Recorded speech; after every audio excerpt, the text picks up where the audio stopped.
മുഖ്യമന്ത്രി ഉമ്മൻചാണ്ടിയെ solar commission ഈ മാസം 25-ന് തിരുവനന്തപുരത്ത് വെച്ച് വിസ്തരിക്കും. സരിത നിരന്തരം ഹാജരാകാതിരിക്കുന്നത് സമ്മർദ്ദം മൂലമാണെന്ന് സംശയിക്കുന്നതായും കമ്മീഷൻ സംശയം പ്രകടിപ്പിച്ചു. ഏപ്രിൽ 27-നകം റിപ്പോർട്ട് നൽകണമെന്നാണ് ആഗ്രഹമെന്നും കമ്മീഷൻ വ്യക്തമാക്കി. അതേസമയം സംസ്ഥാന സർക്കാരിനെതിരെയും കമ്മീഷൻ വിമർശനമുന്നയിച്ചു. മുഖ്യമന്ത്രിയുടെ കൂടെ സൗകര്യം കണക്കിലെടുത്താണ് വിസ്താര തീയതി നിശ്ചയിച്ചത്. 25-ന് തിരുവനന്തപുരത്ത് പോയാവും തെളിവെടുപ്പ് നടത്തുകയെന്നും കമ്മീഷൻ അറിയിച്ചു. അതേസമയം കേസിലെ മുഖ്യപ്രതിയായ സരിത എസ് നായർ നിരന്തരം വിസ്താരത്തിൽ നിന്നും വിട്ടുനിൽക്കുന്നതിനെ കമ്മീഷൻ രൂക്ഷമായി വിമർശിച്ചു. സർക്കാർ സാക്ഷികൾക്ക് തെളിവ് നൽകാൻ അവസരമൊരുക്കുകയാണ് വേണ്ടത്. കമ്മീഷനെ വെച്ചാൽ മര്യാദയ്ക്ക് നടത്തണം, ഇല്ലെങ്കിൽ പ്രവർത്തനം അവസാനിപ്പിക്കാനുള്ള അധികാരം സർക്കാരിനുണ്ട്. കാര്യം ചെയ്യാൻ കഴിവില്ലാത്ത ആളാണ് താനെന്ന് കരുതേണ്ടെന്നും കമ്മീഷൻ മുന്നറിയിപ്പ് നൽകി. സരിതയും പെരുമ്പാവൂർ ഡിവൈഎസ്പി ഹരികൃഷ്ണനും വിസ്താരത്തിൽ നിന്നും ബോധപൂർവം വിട്ടുനിൽക്കുകയാണ്.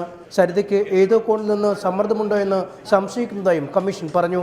മുഖ്യമന്ത്രിയുടെ വിസ്താരത്തിന് മുമ്പ് സരിതയുടെ വിസ്താരം നടക്കാതിരിക്കാൻ സരിതയും സർക്കാരും തമ്മിൽ നീക്കുപോക്കുകൾ നടക്കുന്നതായി കേസിൽ കക്ഷിയായ ഇന്ത്യൻ ലോയേഴ്സ് യൂണിയൻ ആരോപിച്ചു.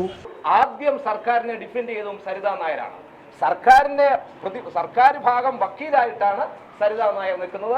അതുകൊണ്ട് ഇന്നത്തെ ഈ റോള് സരിതയുടെ റോള് സർക്കാരിന്റെ റോളാണ്.